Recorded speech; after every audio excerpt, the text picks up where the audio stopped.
예, 반갑습니다.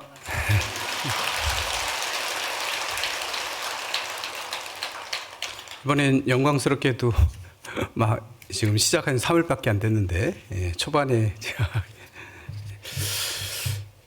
지난 시간까지 아마 화엄경의 첫 번째 세조묘품 보셨고, 오늘 열애현상품과 보현산매품 저희 같이 살펴보도록 할 건데요.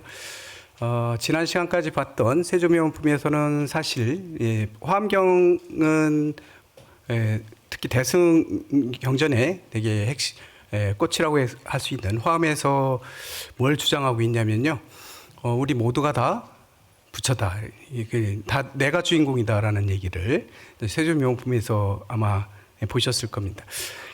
이 세상 모든 사람들, 내가 바로 부처이고, 내가 부처이고 모두가 다 부처고, 이 세상 주인은 바로 나다라는 선언을 하신 것이 바로 세조묘품이라고 볼 수 있거든요. 그렇다면 다 주인공인데, 그러면 부처님의 모습은 어떤 모습을 하고 있을까? 이게 깨달은 부처님의, 나의 모습도 부처의 모습이 다 부처의 모습인데, 근데 저희들은 부처의 모습을 잘 모르고 살잖아요. 자기가 부처인 것도 잘 믿지 못하는 경우 되게 많죠. 왜냐하면 내가 사는 모습을 바라보면 나는 그냥 중생으로 살고 있는 것 같은데, 내가 부처다 이런 얘기하면 잘 믿어지지가 않는 이런 경향들이 있어요. 그래서 대승을 믿기가 되게 힘들다. 그런데 부처님은 왜 우리가 모두가 다 이미 갖춰진 부처라고 얘기하셨는가, 이런 선언을 하셨는가에 대한 내용들이 화엄의 세계에서 이제 펼쳐지고 있는 건데, 바로 그렇다면 우리에 잘 보이지 않는 그럼 부처는 어떤 모습을 하고 있는가, 이것이 바로 두 번째, 부처님은 어떤 모습을 하고 계신지, 부처님의 모습은 어떠한지, 여기에 대해서 질문하고 여기에 대해서 설명하고 있는 내용이 바로 열의 현상품이다, 이렇게 보시면 되거든요. 부처님의 모습에 대한 질문이에요. 그렇다면 모두가 다 부처라면 부처님은 어떤 모습을 하고 계실까, 이게 바로 열의 현상품이다, 이렇게 보시면 되고요.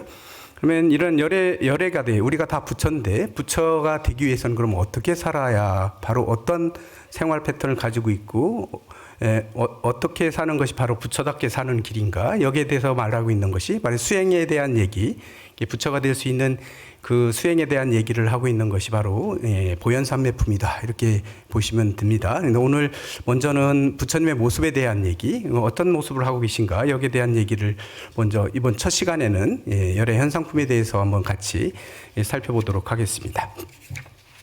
우린 대부분 부처님이라고 하면 소승에서 경전 속에 나오고 있는 부처님들 보게 되면 대부분 우리가 쉽게 상식적으로 알고 있는 게 있죠. 32가지 다른 모습을 하고 있어요. 32상 80종호라고 그래가지고 부처님이 갖고 있는 형상의 모습들을 설명해내고 있거든요. 그래서 부처님은 좀 특이한 모습으로 이렇게 그려지고 있는데, 근데 화엄에서는 그런 얘기를 하는 겁니다. 이것이 진짜 부처님의 모습인가? 그렇지 않다는 거죠. 부처님의 이런 모습들을 형상적으로 나타내놓고 있는 건 바로 부처님의 특징, 부처님이 가지고 계신 공덕, 이런 것들을 설명해내고 있는 게 바로 이 32상이 가지고 있는 의미다, 이렇게 얘기하거든요. 그래서 저희도 보면 앞에 지금 부처님이 안 계시잖아요. 화엄경에서도 계속 그 얘기를 합니다. 이제 부처님은 어떤 형상을 가지고 계신 게 아니에요. 형상으로서 부처를 보려고 하면, 금강경에서도 그렇게 얘기하죠.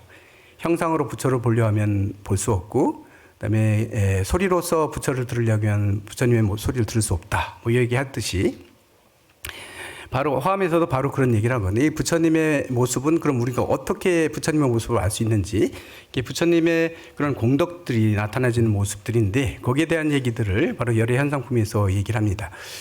세조묘품에서 많은 대중들이 모였어요. 이 법회에 많이 모였는데, 모였던 대중들이 부처님께 법을 청하는 내용부터 열의 현상품은 시작되거든요. 보면 그러면서 부처님의 어떤 모습인지를 묻고 있는데, 한번 첫 번째 구절 한번 보게 되면, 이시의 제보살과 급일체 세간주가 작시 사유하니라 우나 시 제불지야, 이랬습니다. 이게 뭐냐면, 그때의 모든 보살과 일체 세간의 주인들이 이러한 생각을 머릿속으로 생각을 떠올렸는데, 어떤 생각을 떠올렸냐면요, 어떤 것이 모든 부처님의 지위일까, 그러니까 어떤 모습이 부처님의 지위일까? 그다음에 어떤 것이 모든 부처님의 경계일까? 부처님의 경계는 도대체 어떻게 되어 있을까? 이거 머릿속으로 지금 생각하고 있는 거거든요. 그다음에 부처님의 가지, 그다음에 부처님의 행하는 바, 부처님의 힘, 부처님이 두려움 없음 이런 것들이죠. 그럼 부처님의 삼매, 부처님의 신통, 부처님의 자제함 이런 것들에 대해서 궁금해하거든요.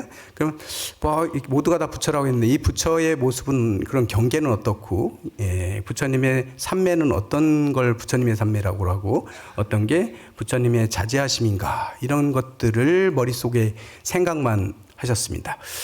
이렇게 생각하고 그다음에 다음에 이 사람들이 다 모여가지고 이제 부처님의 이런 공덕들 모든 사람들의 다 교화하는 모습이나 이런 것들에 대해서 과연 어떻게 부처님은 어떤 모습을 가지고 계신지 여기에 대한 생각들을 묻거든요. 이 묻는 내용들이 쭉 이어진다고 볼 수 있겠습니다. 근데 이때 세 번째 보면 이게 이런 대중들이 이런 생각을 하고 있는데 이 생각들을 알아차리고 그다음에 보면 공양구들이 부처님께 올린 공양구들 있잖아요. 이 공양구들이 소리를 내서 부처님께 여쭈는데 그 부분 한번 다시 한번 볼게요. 이 시에 제 보살 의실력고로 일체 공양구 운중에 자연 추름하야 이설 송언하사대 이랬습니다. 이게 뭐냐면 이때에 모든 보살의 신통력을 가진 그 신통력 덕분에 그를 의지했기 때문에 일체 공양구의 구름 속에서 자연스럽게 소리로서 이런 개송을 말씀하셨다. 이게 소리를 누가 대신 낸 게 아니라 이런 공양구 구름에서 공양구들에서 소리가 나서 찬탄하는 내용이 이어지고 있거든요. 뭐라고 얘기하냐면 한글로만 한번 볼게요. 한량없는 겁동안 수행이 만족하사 보리수나무 밑에서 정각을 이루시고 중생들을 제도하시려고 몸을 널리 나타내어 미래가 다할 때까지 구름처럼 가득히 채우셨네.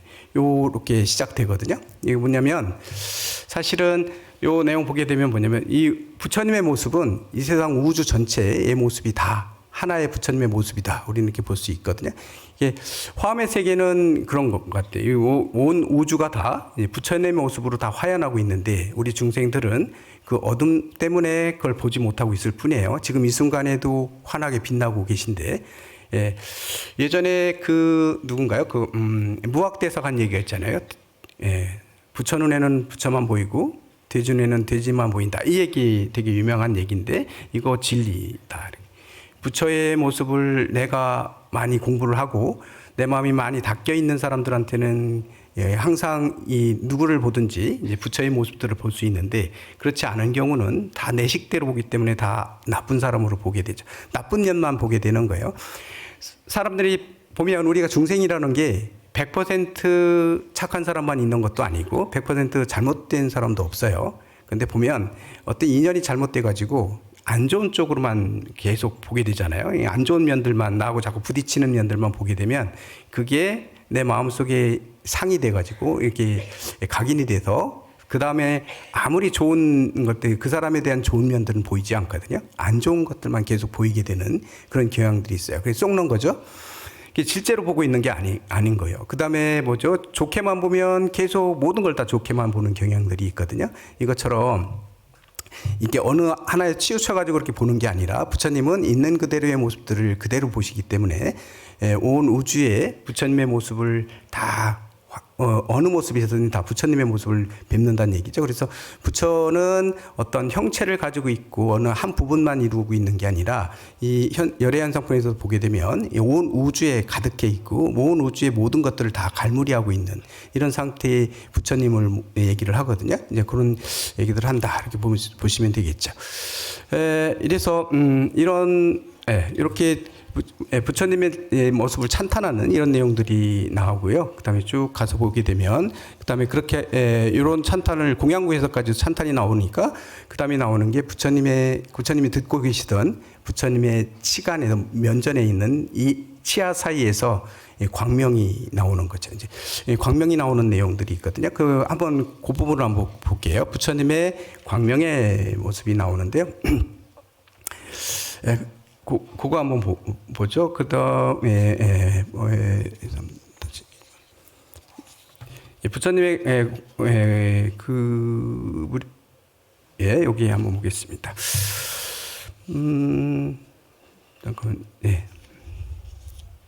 이때 세존이 두 번째 치간에서 광명이 쏟아져 나오는데, 많은 그런 광명들이 다 쏟아져 나오거든요. 이건 모든 세상을 비추는 이런 광명을 다 놓으시고, 이때 부처님이 그 위실력으로 이 광명에서 또한 또 개송으로서 설하시게 되는데, 그거 한번 볼게요. 한량없는 겁동안의 수행바다에서 시방 모든 부처님 바다를 공양하시며 일체 중생의 바다를 교화하사 이제 묘각 변조존을 이루시었네. 열의 한 음성이 한량이 없어 경전에 깊고 큰 바다를 연설하사 미묘한 법을 비내리어 여러 마음을 맞추시니 저 양족조는 마땅히 가서 친견할지어다. 부처님을 가서 친견하라고 이렇게 말씀을 드리고 있습니다. 계속해서 말씀드리는데, 요 얘기는 뭐냐면요. 부처님이 지금 작동하고 계신데, 작동이라고 하면 그렇죠. 부처님이 살아서 지금 움직이고 다 계신데, 모두가 다 부처님이신데, 이런 모든 부처님들이 다 계신데도 불구하고 뭐냐면, 그냥 부처님이 이 광명을 놔두시는데, 이 광명은 중생의 근기에 따라서 다 낮추시고 있다는 얘기거든요. 그러니까 우리가 아직 공부가 덜 됐다, 아직 공부가 나는 수행이 덜 됐다 싶으면 그 덜 된 만큼 거기에 맞춰서 부처님은 지금 빛을 발하고 계시고, 계속 우리한테 설해 주신다는 거예요.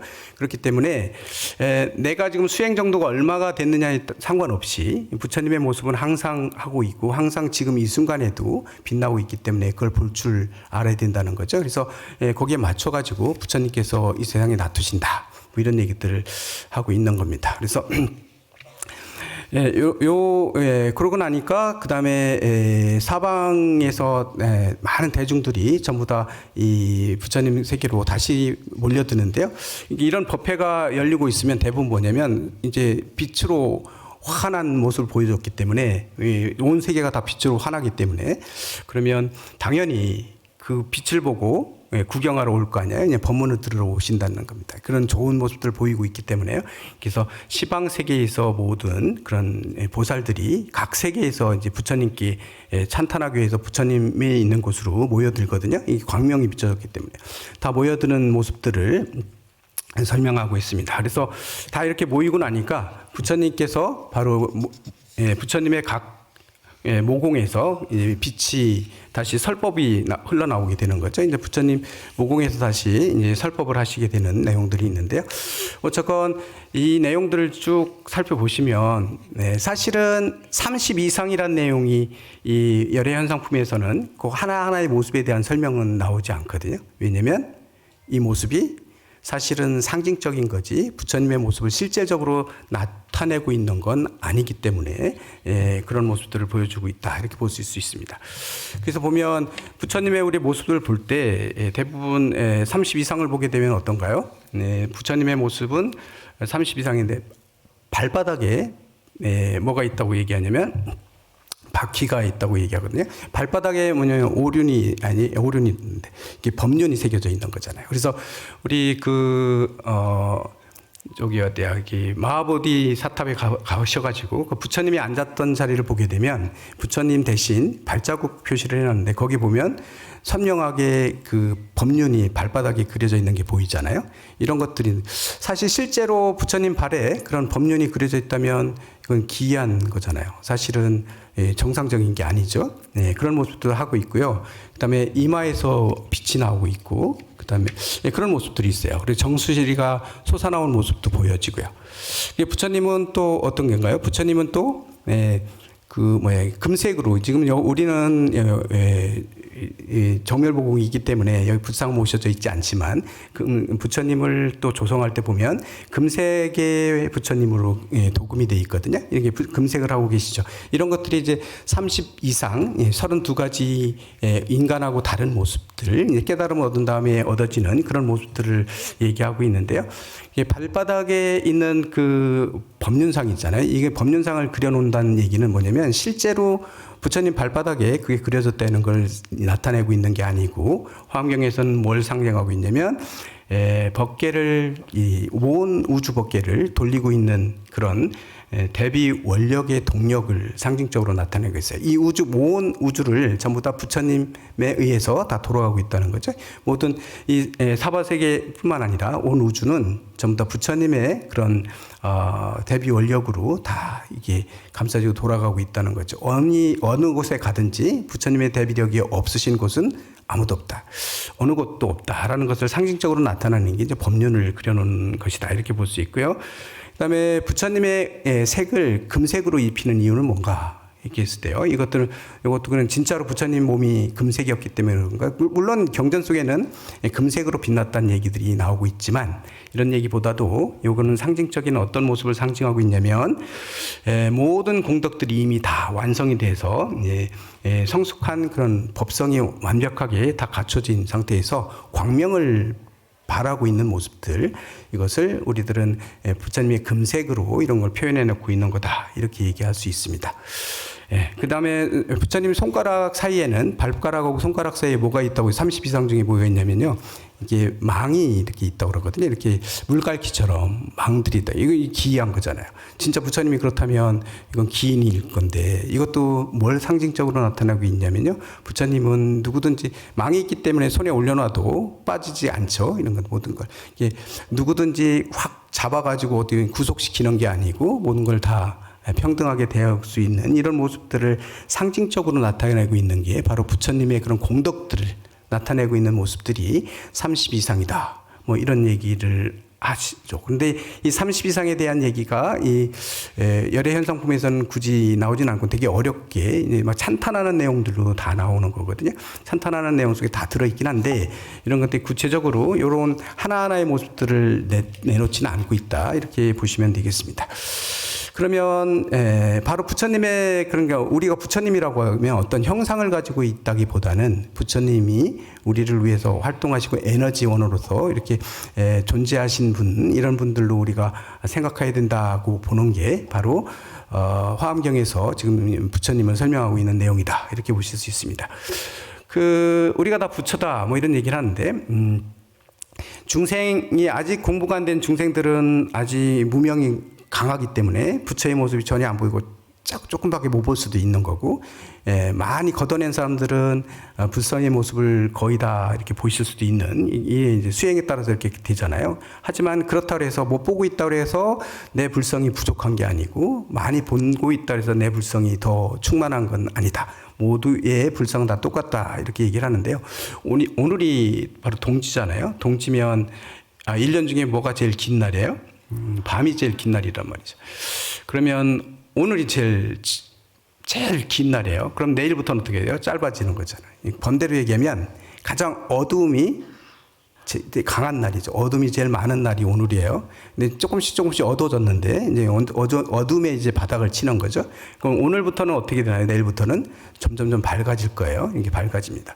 그래서 보면 이런 데서도 우리가 이 부처님의 그런 것들을 볼 수 있는데, 뭐냐면 내가 지금 어둡고 보이지 않는다 그래서 뭐 길이 안 보이고 고뇌 속에 많이 있다 그래가지고 이게 그 고뇌에 내가 찌들려 있다 해서 실제로 부처님의 불성, 부처님의 그 성품, 아니면 내 안에 있는 그 빛, 이런 것들이 사실은 어디 도망간 건 아니고 내 속에 그대로 있다는 거죠. 근데 오늘부터는 이제 조금씩 밝아지는 날이기 때문에 이제 이런 날은 우리 불자들은 그런 마음을 가져야죠. 오늘부터 내가 다시 그동안 내가 살아왔던 것들을 한번 반성해보고, 내가 너무 어둡게 내가 이런 거 안 좋게 이렇게 보면서 이런 쪽으로 나도 모르게 계속 이렇게 막 밑으로 내려가는 그런 삶을 살지 않았는가, 아니면 괴로움을 가지고 괴로움이 그렇게 강한 것도 아닌 거를 내 스스로는 계속 괴로움을 증가시키면서 살아지는 않았는가.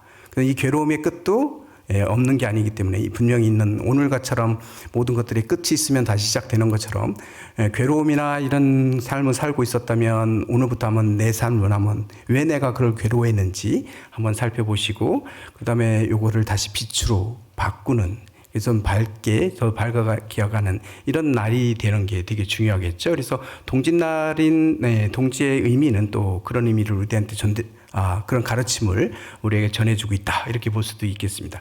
하지만 어둠에 가려져 있다고 아까 얘기했지만 어둠에 가려져 있다고 그래가지고 내 불성이 어두운 게 절대로 아니다. 내 안에서 빛나고 있지만 내가 못 볼 뿐이에요. 그렇기 때문에요. 우리들의 그 불성 자리를 보려고 노력하고 그리고 옆에 있는 사람들도 다 부처로 보기 위해서 노력하고 이런 것들이 되게 중요하겠죠. 그래서 부처님은 어떤 형상을 가지고 있고 내가 그런 형상 속에 쏙는 게 아니라 어떤 이런 부처님은 우리가 사는 데에서 다 드러나고 있는 모습들이 바로 부처님의 진짜 모습이다 이렇게 봐야 된다 이런 얘기도 드리고요. 그다음에 보면 그 예를 들어서 한번 보죠. 아까도 몇 가지 예를 들어봤지만 부처님의 발바닥은 평평한 평발이다 이렇게 얘기하거든요. 부처님 발이 평발이라고 나와요. 평발. 우리 예전에 저희 지금도 그런가요? 군에 갈 때 남자들 군에 갈 때 평발은 군 면제되고 막 이랬거든요. 왜냐면 오래 걸을 수 없고 이렇기 때문에요. 이게 평발이라고 하면 이게 그런데 왜 부처님 발은 평발인가? 이런 걸 볼 수 있잖아요. 진짜로 평평한 그런 평발일까? 이런. 이건 어떤 의미를 갖고 있냐면 부처님 하면 평평하다는 얘기는 뭐냐면요. 공평하게 발을 디디기 때문에요. 넘어지지 않는다는 의미를 갖는데요. 절대로 평발이기 때문에 넘어질 수가 없다. 이런 것들. 그 다음에 뭐죠? 어느 쪽에 치우치지 않는다는 의미를 또 갖고 있다. 치우치지 않는 마음. 부처님의 마음에 치우치지 않는 마음을 얘기하고 있고요. 그 다음에 평평한 발을 가지고 있다는 얘기는 어떤 상황이든지 나한테 안 좋은 상황이면 화가 나고 막 이럴 수 있고 나한테 좋으면 막 기쁘고 막 이런 마음들이는 중생들이 가지고 있는 요동치는 마음들인데 부처님은 절대로 어떤 경우든지 이게 마음이 흔들림이 없다는 거죠. 요동치지 않는다는 거예요. 이런 의미들을 갖는 게 바로 이제 부처님의 평발이 갖는 의미. 부처님의 발을 평발이라고 하는 의미는 이런 것들을 가지고 있다. 이런 얘기죠. 그렇다면 이 부처님의 평발에서 우리가 배워야 될 점 뭔가 보게 되면 우리 가정 생활을 하든지 아니면 사회 생활하든지 어디에서 우리가 생활을 하든지 간에 한쪽으로 쏠릴 때가 없다고 얘기 못 할 거예요. 대부분이 다 쏠려서 우리가 생활을 하거든요. 정도의 차이는 있지만 그래서 조금 쏠리느냐 많이 쏠리느냐. 우리 중생들이 아직 나라는 생각을 가지고 있고 너와 내가 평등한 부처의 세계를 아직 깨닫지 못한 상태라고 한다면 아직은 우리 그런 마음들이 발동하고 있기 때문에 무의식 속에서도 발동하고 있기 때문에 당연히 우리 생활하는데 이게 치우치거든요. 어떤 쪽으로 치우치는 마음들이 나의 스스로는 난 절대로 치우친 게 아니야 라고 얘기하는데 가만히 관찰해보고 사유해보면 내가 또 요런 쪽인 치우치는 면이 있긴 있었구나. 이거 부정할 수 없거든요. 근데 요 부처님의 부처님을 뵙고 이제 평발로 되어 있는 그 모습을 보면 그런 마음을 갖는 게 중요하다는 거죠. 뭐죠? 내가 치우쳐서 생활하고 있진 않은가. 내가 과연 균형을 잡아가지고 생각을 하고 있고 있는 그대로 보려고 노력하고 있지는 않은가?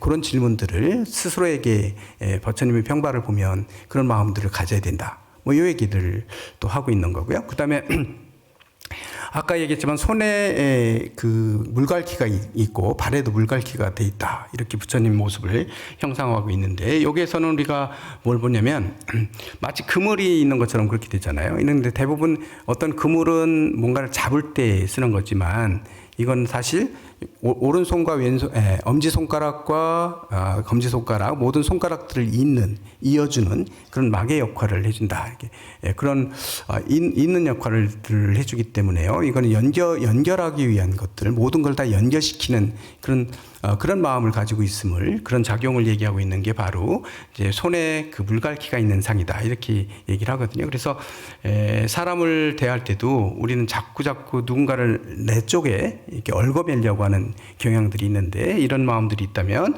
이런 것도 자꾸 좀 내려놔야 되는 거죠. 그래서 다른 사람하고 이렇게 연결할 때 상대방이 다 내 말처럼 따라주기를 바라잖아요, 우리는. 그런데 상대방은 안 따라주면서 나만 따라와 주기를 바라는 마음들이 강하면 괴로움이 더 강해지고 이러죠. 그러다 보면 괴로워지는 거잖아요. 인간관계도 안 좋아지고 이렇기 때문에 내 말대로 해야만 내가 안심했던 이런 마음들을 좀 내려놔야 되고요. 그다음에 내 방식에 딱 맞춰서 살려고 했던 모든 걸 다 내 방식대로 내 방식에 맞추려고 하는 이런 생각들 이런 것들도 문제가 있는 거죠. 이런 것들은 부처님의 손가락을 우리가 보시면서 그런 마음들을 그런 것들이 있다면 내가 좀 반성하고 내려놔야 이런 것들을 닮아가려고 노력하는 거 이런 게 되게 중요하다. 부처님의 그런 형상을 보고 그 모습이 진짜 부처님이 저렇게 생겼다 뭐 이렇게 보면 안 된다는 거예요. 화엄경에서는 그렇게 보지 않아요.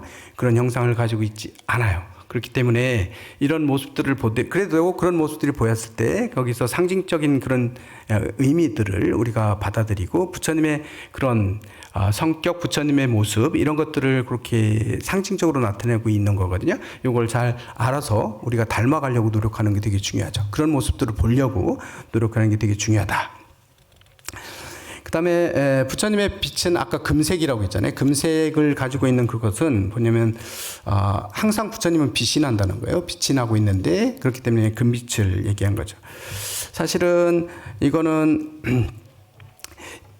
그 빛이라고 하는 게 사실은 어떤 진짜로 어떤 그런 보이는 빛도 있겠지만 대부분 저희가 일상적인 생활할 때 모든 사람들이 서로 생활할 때 뭐냐면 이렇게 뭐 마음이 무겁고 뭐 일이 안 돼서 되게 이렇게 힘들고 막 이런 일이 있을 때 도반들이 그 상태를 알고 도반이 좋은 얘기를 해주고 거기에 대해서 위로를 해주고 이러면 그런 말을 통해 가지고 어떤 그 마음들이 조금 가벼워지는 느낌들 있잖아요.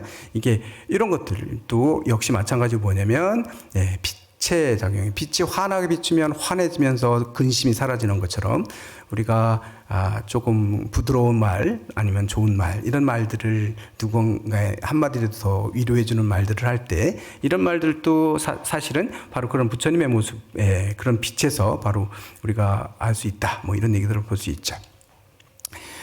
그러면 부처님의 상이 바로 이 사자상으로 이렇게 표현되거든요. 사자와 같이 뭐 이렇게 얘기할 때 이런 것들은 사자의 당당함을 표현하고 있는 거거든요. 진짜 부처님의 모습이 사자의 모습을 가지고 있다면 이건 그런 걸 의미하는 건 아니다. 절대로 사자처럼 당당하고 어떤 것에서는 위압받아가지고 꺾이지 않는 그런 마음들이거든요. 그렇게 어떤 핑계대거나 뭐 해가지고 자꾸 회피하려고 하는 마음들, 이런 마음들이 이건 비겁한 생각들이잖아요. 어떤 일이 벌어졌을 때 있는 그대로 내가 당당하게 그것을 밀고 나갈 수 있는 이런 힘들, 절대 흔들리지 않는 마음을 우리는 부처님의 사자상으로 이렇게 얘기를 하고 있습니다. 아까 얘기했을 때 뭐 얘기냐면 부드러운 말로 어떤 고민을 해결해 주는 이런 것들이 말씀드렸는데 이런 것들은 사실은 저희가 그런 얘기 어떤 일이 있어서 아주 큰 어떤 안 좋은 일을 당했을 때 근데 우리가 가서 위로를 해줘야 되는데 위로를 해줄 때 이게 말로만 하는 위로만 우리는 대부분 많이 생각하거든요. 근데 그렇지 말로 해서 오히려 역효과 나는 경우도 되게 많죠. 뭐 그렇습니다. 예를 들면 그런 거 있어요. 생명보다도 더 귀중하게 여겼던 뭐 이런 아이들을 잃었다거나 뭐 이런 거 있을 때 있잖아요. 이거는 아무리 좋은 말을 가서 위로를 해줘도 그 위로는 위로가 되지 않습니다. 오히려 화를 돋굴 수도 있어요. 왜냐하면 우리가 어떤 예상하지 못했던 아주 큰 일을 당하게 되면 사람들이 멘붕이 온다고 그러잖아요. 이게 정신이 산란해지고 이게 마음이 안정이 안 된 거죠. 마음이 안정이 안 돼서 계속 흔들려요. 슬펐다가 뭐 별 생각도 계속 나죠. 마음이 안정이 안 돼 있기 때문에 하루 1시간 동안에도 생각이 몇백 번은 바뀌면서 이게 막 기복이 심하고 정신을 못 차릴 정도로 힘들어하는 그런 경우들이 있거든요. 이럴 때 그런 아주 큰 아픔을 겪고 있을 때 가가지고 내가 어떤 말을 해줘야지 해가지고 좋은 말구를 막 이렇게 새겨서 가잖아요. 뭐 부처님 말씀에 이런 얘기가 있어.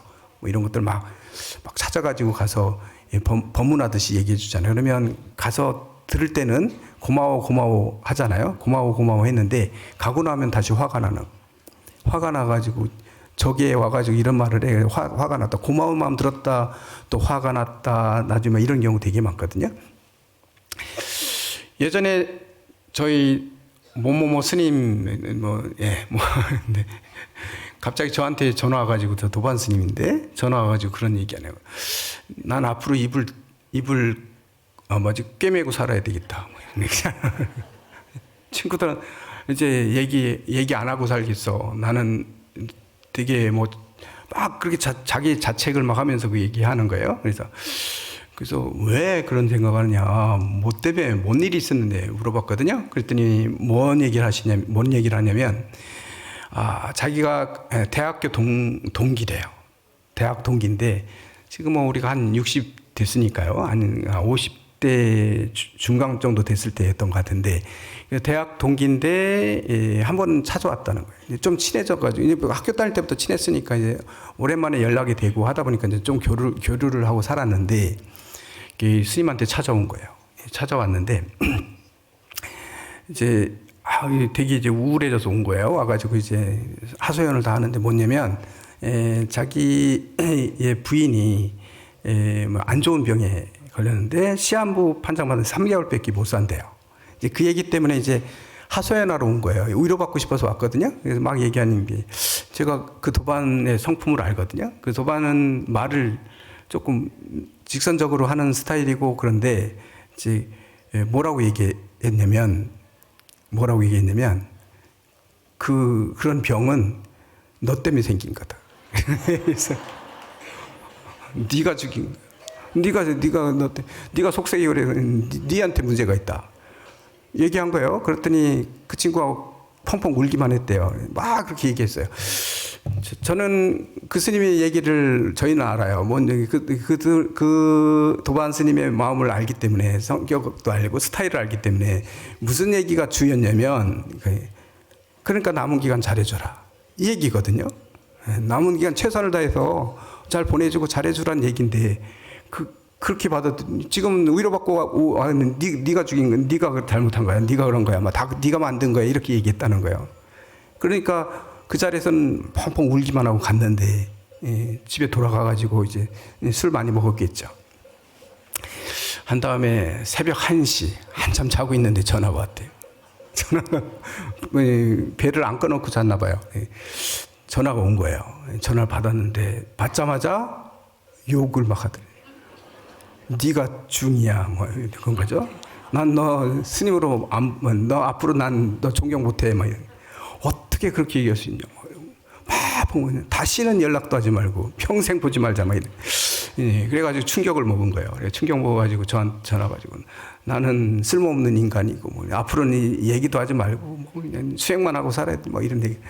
네, 그 얘기할 때 이게 뭐냐면요, 이렇게 말을, 내가 의도한 바대로 말은 전달이 안 돼요. 100% 안 돼요. 어느 정도까지는 될 수 있어요. 근데 100% 전달은 절대로 안 되거든요. 근데 우리는 착각해요. 내가 이렇게 하면 저 친구가 내 말의 의도를 다 알아들었을 거야. 아니에요. 그 상황에 따라 되게 좋은 얘기를 해줬는데도 안 좋게 볼 수도 있어요. 상황에 따라 다 달라요. 부처님은 항상 그렇기 때문에 뭐예요? 상황에 맞춰서, 여기 아까 얘기했지만 그 중생들에 맞춰서 모습을 나타내세요. 이 중생들을 맞춰서 낸다고 아까 얘기했잖아요. 이게 원래의 모습을 갖추고 있는 게 아니라, 부처님은 그 중생의 마음 따라서 그에게 나투신다, 이렇게 얘기해요. 그러니까 항상 똑같은 모습으로 부처님의 모습은 이런 모습이니까 뭐 자비로운 모습이고 막 좋은 말 해주고 이런 모습이기 때문에, 그 모습으로 항상 똑같은 모습으로 누구에게나 똑같이 나타난다고 효과가 있는 게 아니라는 거예요. 아무리 좋은 모습으로 나타내는데 싫어할 수도 있는 거예요. 너무 이쁜 모습으로, 어디야 유튜브 같은 거 보니까 결혼식 하는데 친구가 너무 예쁘게 오면 안 된다면서요. 그러면 예쁜 모습 보여주는 게 되게 좋다고 그래가지고 최고로 자기가 주인공처럼 하고 하면 안 되는 거잖아요. 이런 것처럼 상황에 따라 달라져요. 말로 할 수 있는 경우도 있고, 아니면 말이 완벽하지 않은, 아까 얘기했던 것처럼 어떤 큰 일이 벌어졌을 때, 멘붕이 왔을 때는요, 어떤 말도 위로가 안 돼요. 오히려 그 말이 자기 화를 돋울 수도 있고 원한을 만들어낼 수도 있거든요. 근데 우리는 대부분 뭔가를 말을 해줘야 된다는 그런 강박관념이 있어요. 좋은 얘기를 해줘야 되고, 여기에 대해서 어떤 해결책을 줘야 된다는 강박관념이 있는데, 그런 것들은 제대로 이게 안 된 것, 올바른 방법이 아니다. 그렇기 때문에 어떻게 해야 돼요? 할 말 없으면 내도 할 말이 없고 그 정도면 멘붕이 올 정도로 힘들면 가서 그냥 주변에 있어주기만 하면 돼요. 그냥 슬프면 슬픈 대로 같이 울어주고 같이 손잡아주고 말 안 해도 돼요. 말 안 해도 되면 그게 되게 위로가 되거든요. 옆에서 해주는 거. 그러면 그런 원망도 안 받죠. 그런데 가가지고 꼭 무슨 말을 해야 되기 때문에 부처님이 말씀하시기를 옛날 어느 정도 있잖아. 그렇게 빨리 가는 애는 왼수래 뭐 이런 얘기하면 안 된다는 얘기예요. 원수가 온 거래. 그래서 네 마음을 아프게 하고 갔으니까 잊어버려. 이런 얘기 도움이 안 된다니. 절대로 안 되니.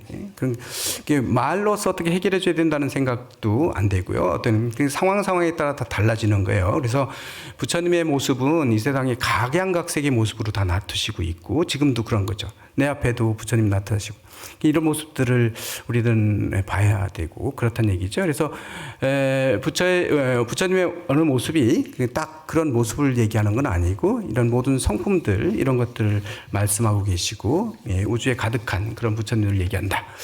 이런 얘기들을 하고 있습니다. 그리고 부처님의 혀는 빼면 되게 길거든요. 길다고 나오게 됩니다. 부처님의 혀가 되게 길다고 말이 나오고 있어요. 이런 것들은 진짜로 부처님의 혀가 긴가? 그런 건 아니죠. 네. 뭐냐면 우리 말을 했을 때 이 말이 멀리까지 다다른다는 의미를 가져오기도 하는 거죠. 그리고 말이 이게 그런 우리하고는 다른 그런 말의 그런 힘들을 상징적으로 나타내고 있는 거기 때문에요.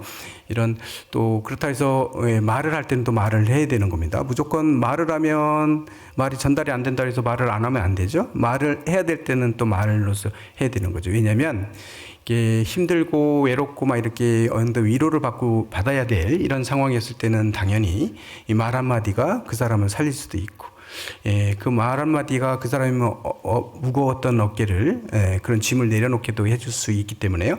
그때그때에 따라서 말을 잘하는 게 되게 중요합니다. 그래서 말을 했는데 이게 말이 도움이 안 되는 말을 잡음이 되면 안 되고 말을 했는데 이 말이 청정한 그런 상쾌한 말들을 해줘야 되는 거죠. 그렇지만 이런 말들을 잘하려면 그만큼 상황 파악이 잘 돼야 되는 거고 봐야 되는 겁니다. 있는 그대로를 잘 볼 줄 알아야 그런 모습들을 볼 수 있다. 뭐 이런 얘기들을 우리들은 할 수가 있겠죠. 그래서 이런 32상들을 전부 다 부처님의 모습으로 이제 표현하고 있는데 이 32상이 전부 다 실제의 모습이 아니라 부처님의 그런 부처님의 가지고 계신 그런 능력 그리고 그런 힘 이런 것들을 말씀하고 계신 것이다. 우리는 이렇게 볼 수 있다 얘기죠. 아까 모공에서 나왔던 얘기들을 쭉 했는데요. 그다음에 광명에서 이제 부처님이 나타나시는 광명에서 이제 개송들을 막 설하시거든요. 그래서 대중들한테 가르침을 주고 막 이러는데 그럼 마지막으로 여기서 보면 개송으로서 부처님의 덕을 탄탄한 부분이 나오는데 여기 때도 역시 마찬가지로 보살들이 각 서수에서 온 보살들이 이제 부처님의 이런 부처의 모습은 다른 게 아니라 온 우주가 하나이고 이런 법문을 들었어요. 그러니까 하나가 모든 거에 다 들어가고 모든 것들이 모든 우주를 다 포함하고 있고 이런 내용들이 이제 이 열의 현상품에서도 계속 나오는데요. 요 내용들이 뭐냐면 모든 하나의 티끌 속에 온 우주가 다 들어있다 이런 얘기 뭐냐면 다 연결돼 있다는 거예요. 모든 분성들이 다 연결되어 있음을 상징적으로 나타내는 거다. 이렇게 볼 수 있거든요. 예전에 보면, 반야신경에서 우리 그런 얘기잖아요. 부중불감, 부중불감 나오고, 불생불멸 나오잖아요. 이런 것도 나오는데. 보면요. 사실은 우리가 뭔가가 새로운 물질이 계속 만들어지고 있는 것 같지만요. 그렇지 않다고 얘기를 하죠. 과학에서도 얘기할 때 그런 얘기 하거든요. 이게 뭐냐면, 이 우주에 존재하고 있는 요소들은 정해져 있대요. 그걸 화학에서 얘기하면 주기율표라고 그래가지고 주기율표에 나 있는 원소들이 있거든요. 이게 요 이외의 물질은 존재하지 않는데요. 지금. 근데 나중에 빅뱅이 일어난 이후로 똑같은 물질들이 있다는 거예요. 이 우주에 있는 물질들은 다 정해져 있어요. 그 정에 이게 사라지지도 않고 저보하지도 않대. 우리가 이것들이 모였다 흩어졌다 하면서 이게 모양만 바꾸고 다른 모습으로 놔둘 뿐이지 이것들이 변하거나 없어지거나 이러지 않는 거. 그리고 새로운 물질이 발견되지도 않는다는 거예요. 새롭게 새로운 물질이 만들어지지도 않아요. 없어지지도 않고 요소들은요. 그런데 다만 과학자들이 연구하는 건 뭐냐면 예를 들어서 배터리라는 게 있잖아요. 우리가 쓰고 있는 배터리가 있는데 이 배터리를 만들어냈는데 과학자들이 연구하는 건 뭐냐면 이물질과 이물질이 섞는 거예요. 이게 비율을 달리해 가지고 섞었는데 폭발하고 막 이러잖아요. 그러면 이거는 위험하니까 안 돼요. 다시 그 조합을 바꿔보는 거거든요. 이 조합을 바꾸고 해서 이 원소들이 어떤 구조로 이루어졌을 때 안정되면서도 뭐 전기를 많이 뿜었다가 낸다. 뭐 이런 게 되면 이게 새로운 조합을 우리가 발견하는 거거든요. 이 새로운 물질이 발견되는 게 아니라 새로운 조합이 만들어지는 거예요. 그런 하는 거거든요. 그래서 우리는 새로운 물건들, 새로운 물질을 만들어냈다, 발견했다, 발명했다 이렇게 얘기하지만 이런 것들이 실제로 만들어지는 건 아니다. 그 원소가 조합이 될 뿐이에요. 그렇기 때문에 불생불멸이에요. 생하지도 않고 없어지지도 않아요. 이 우주에 있는 것들은 다. 그리고 이게 뭐 그런 얘기를 하는데 이것처럼 우리의 모든 마음속에 있는 부처님도 마찬가지. 부처님의 모습은 다 이게 변하지도 않고 다 그런 모습을 가지고 있다 이렇게 봅니다. 이런 모든 가르침을 주시고 하다 보니까 이게 사방에서 시방에서 몰려들었던 이 부처님 보살들이 이제 마지막 이 열애현 상품에서 마지막으로 하고 있는 내용이 뭐냐면요. 개송으로서 부처님을 찬탄하는 내용이 이어지거든요. 부처님 찬탄하는 내용들을 조금 한번 볼게요. 승은보살이라고 하는 보살이 먼저 이 부처님의 가르침을 다 보고 부처님의 현상 나오신 부처님의 모습들을 다 목격한 다음에 이제 이렇게 찬탄을 합니다. 주거 중에 곧 대중 가운데서 부처님의 의실력을 받들어 시방을 관찰하고 개송으로 말하였다. 이게 부처님의 의실력을 받들어서 말했다. 이게 뭐냐면 이 보살들이 얘기하는 것 자체도 누가 얘기하고 있는 게 아니면 부처님의 의실력을 받들어서 얘기하고 부처님의 그 법에 의해서 부처님이 말씀하시는 거 똑같은 거란 얘기예요. 우리들이 얘기하는 거나 누가 얘기하든지 여기서 얘기하는 법음을 얘기하는 건 다 부처님이 말씀하시는 거고 똑같아요. 부처님은 어떤 형상을 가지고 있기 않기 때문에 직접 말씀하시는 게 아니라 이렇게 통해서 이 말씀하시는 거죠. 부처님의 몸 법계에 충만하사. 부처님의 몸은 법계에 충만하사. 이게 첫 번째 문장인데요. 온 우주 법계에 가득해 있다. 부처님의 모습은 부처님 몸은 어디도 안 계신 곳 없이 가득해 있다는 거예요. 가득해 있다. 이걸 우리가 깨달아야 되는데 우리는 그렇게 보이지가 않죠. 그렇지만 이런 모습들을 지금 보여주고 있는 거예요. 부처님의 모습은 우주 전체가 다 부처님의 모습이 아닌 게 없다. 다 우주 전체가 모두가 다 부처의 모습이다. 얘기를 하는 거죠. 충만하사 일체 중생 앞에 널리 나타나시니 일체 모든 중생들 앞에 다 놔두시고 계세요.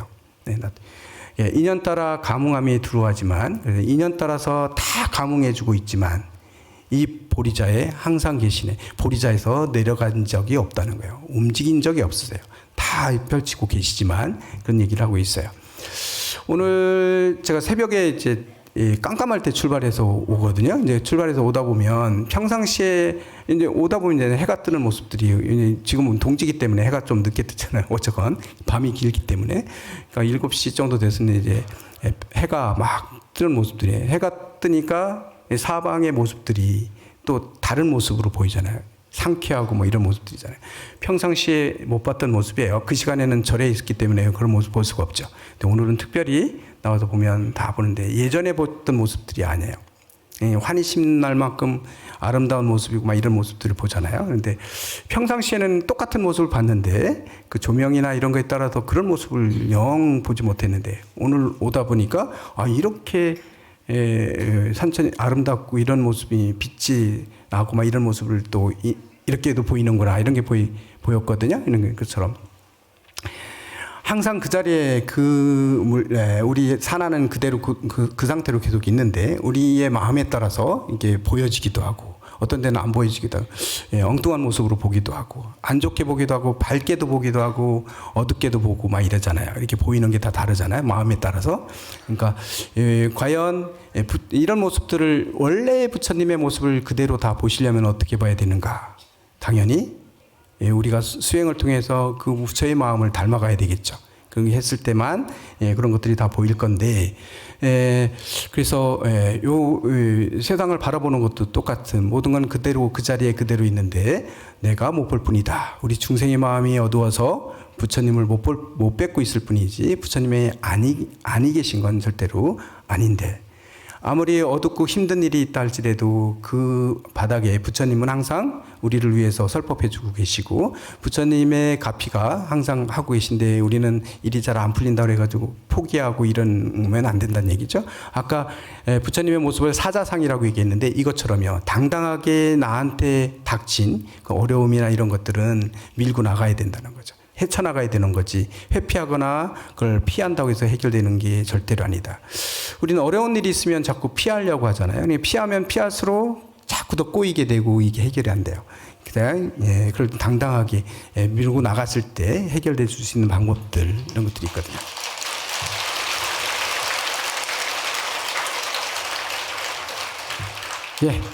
그 다음에 보게 되면요. 그래서 보면 열의 낱낱 모공 가운데에, 그 다음 구절 한번 볼게요. 모든 가운데에 낱낱 세계 티끌수에 부처님 앉으시고, 그러니까 티끌티끌마다 다 부처님이 앉아 계세요. 이게 뭐냐면 모든 모습들이 다 부처의 모습 아닌 게 없다는 거예요. 그 모공 사이사이에도 다 부처님이 다 앉아 계신다. 이 표현은 뭐냐면 모든 게 다 부처님의 모습이다. 부처님의 화연이고 부처님의 마음이 다 깃들어 있음을 얘기하고 있어요. 보살 대중들이 다 같이 애워싸는데, 보살 대중들도 다 이 모습들을 가지고 있는, 보현보살의 수승한 행을 연설하신다. 보현보살의 수승행을 연설하신다. 우리가 실천해야 될 면목들, 이런 거, 부처님의 그런 부처님이 작동하고 있는 모습들, 부처님이 지금도 내 안에서 활동하고 계신 모습들은 대부분 다 뭐냐면 보현삼매로 표현하거든요. 보현삼매, 다음 시간에 보현삼매에 대해서 얘기할 건데, 이 보현삼매가 바로 우리가 어떻게 수행해야 될 건지, 보현보살의 행위라기보다는 부처님의 그런 모습들을, 그런 내 마음속에서 지금 작동하고 있는 부처님의 모습을, 부처님의 그런 마음을 우리가 자꾸 닮아가고 그걸 활용할 줄 알아야 되는 거거든요. 항상 내 마음속에서는 부처님이 이렇게 하라고 알려주고 계신데, 내 욕망에 휩싸여가지고 그걸 다 무시해버리고 이게 보지도 않고 이렇게 살아가는 경우가 되게 많아요.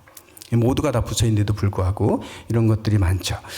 그 다음에 마지막으로요, 여기 보현보살, 아니요, 그 개송으로서 부처님 덕을 지금 찬탄하는 부분이 나오는데, 마지막 상방, 14방, 시방에서 다 몰려오신 것도 다 생략하고요. 이게 워낙 내용이 많기 때문에 이게 마지막 상방보살이, 상방에서 온 정진보살이 찬탄하는 것들로 한번 마무리할게요. 여기 보면 부처님의 몸은 취할 수도 없으며, 마지막에 지금 찬탄하는 부분인데, 부처님의 몸은 취할 수도 없다. 이게 뭐냐면 부처님의 몸이 이렇게 생겼다라고 우리가 딱 확정지어서, 그리고 우리 눈에 이렇게 딱 결정적으로 이렇게 볼 수가 없다는 거예요. 취할 수 없다는 얘기는 부처님 몸은 우리 눈에 보이는 게 아니다. 그럴 수 있는 게 아니다는 얘기예요. 생김도 없고 일어남도 지음도 없으니, 생기는 것도 아니고 이렇다니, 중생에게 맞추어 앞에 나타나되 평등하기가 허공과 같다. 모든 중생이 나투신 모습은 또 다 다른 모습으로 나투세요. 근데 그런 부처님의 모습을 보는데 모두에게 평등하게 다 나투신다.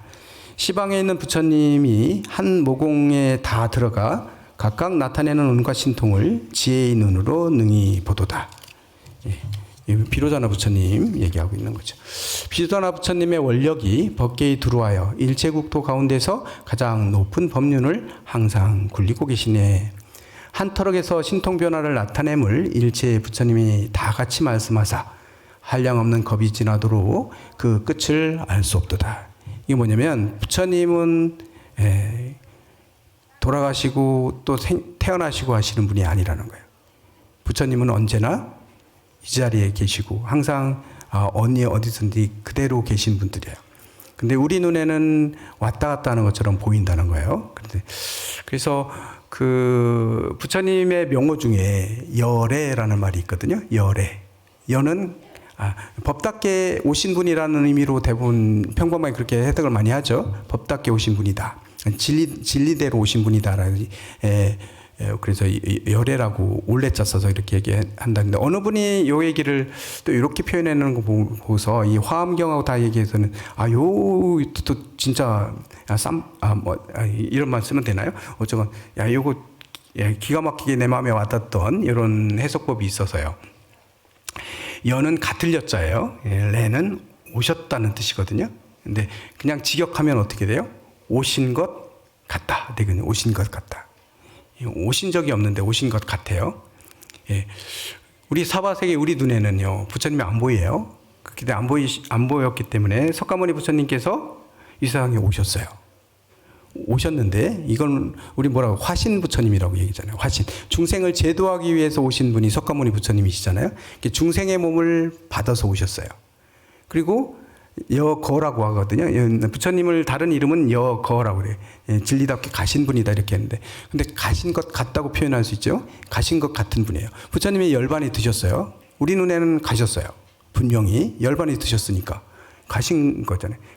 근데 가신 것 같아요. 가신 적이 없어요. 원래는 그 모습은 우리 중생들 눈에 보여주기 위해서 온 것처럼 오신 듯이 오셨지만 오신 거 아니고 가셨다고 가신 듯이 우리한테 가시는 모습을 보여줬지만 이건 우리 가르침을 주시기 위해서 그런 것이지 가신 적이 없으신 분이다. 여기 화엄에서 얘기하는 부처님의 모습은 결국은 비로자나 부처님이시고 광명이시고 빛이시고 온 우주에 가득하고 우리 마음속에 있고 모든 사람 속에 마음속에 가득해 있고 모든 세상을 만들어내고 있는 분이 바로 이 부처님이신데 부처님 손바닥에서 벗어난 건 아무것도 없는데 근데 이 부처님은 오시기도 하고 가시긴다면 이건 영원한 게 못 돼요. 영원하다는 건 뭐냐면 오지도 않고 가지도 왔다고 하면 없는데 온 거잖아요. 부처님은 오신 적이 없어요. 원래 그대로 이 진리 그 자체였었고 그렇기 때문에 또 했다가 갔다 그러면 사라진 건 진리가 아니죠. 진리는 오는 것도 아니고 가는 것도 아니에요. 항상 그 자리에 그대로 존재하고 있는 게 진리거든요. 우리 부처님의 몸을 진리의 몸이다. 부처님의 몸은 진리이기 때문에요. 오신 적도 없고 가신 적도 없어요. 다만 중생들이 볼 때 온 것처럼 느껴질 뿐이에요. 그리고 열반에 드셨기 때문에 가신 것처럼 느끼고 있는 분. 우리 눈에는 분명히 부처님 가셨거든요. 열반에 드셨기 때문에. 그렇지만 실제의 모습은 그게 아니다. 그렇게 겉모습을 보고 부처님을 판단하면 아직 아닌 거고요. 화엄경에서 얘기하는 부처님은 그런 부처님 아니에요. 진짜로 부처님이 오신 것 같고 가신 것처럼 보이지만 그 내면에 가신 적도 없고 오신 적도 없는 그 부처님의 진짜 그 모습을 우리는 보란 얘기거든요. 그런 모습들이 우주에 가득해 있고 환희롭게 가득해 있고 온 우주를 다 빛내고 있으시다. 이게 이제 화엄에서 주장하고 있는 거고요. 그런데 다만 우리는 왜 그걸 보지 못할까? 그런데 부처님 오늘 열애현상품에서 부처님의 모습은 이런 모습이야 라는 모습들을 지금 몇 구절만 봤지만 다른 내용들 보게 되면 다 그 부처님의 찬탄하고 환희스러운 그런 모습들을 묘사하고 있거든요.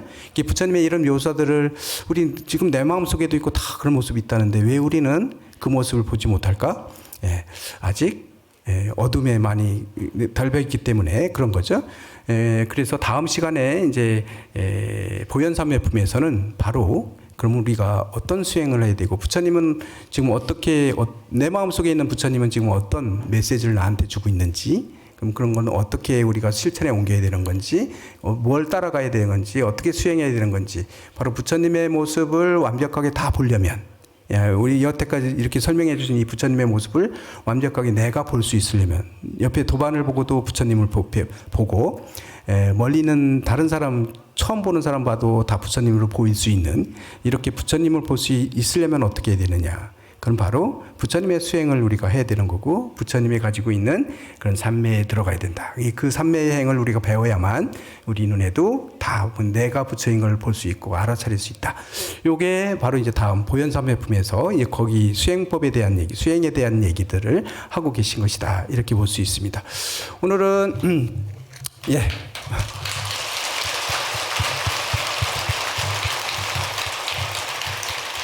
오전 시간에는 이게 내용이 너무 많아서 중구난방이어가지고 제대로 전달 못했을 수 있는데 이제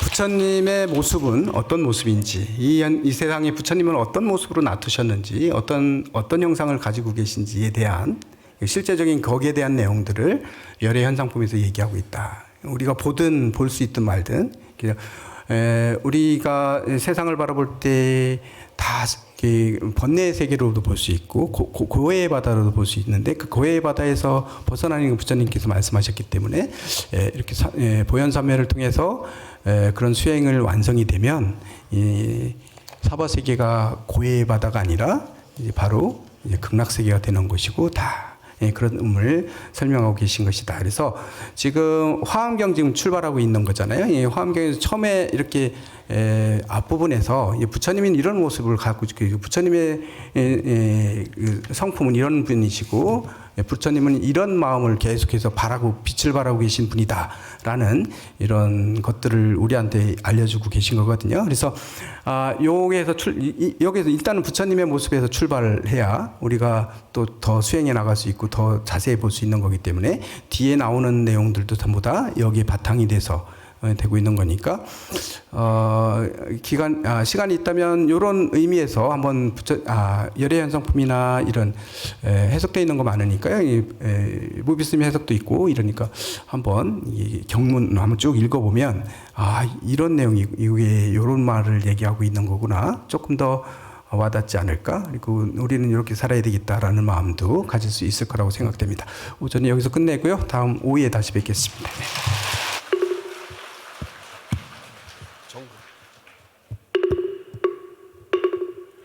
나무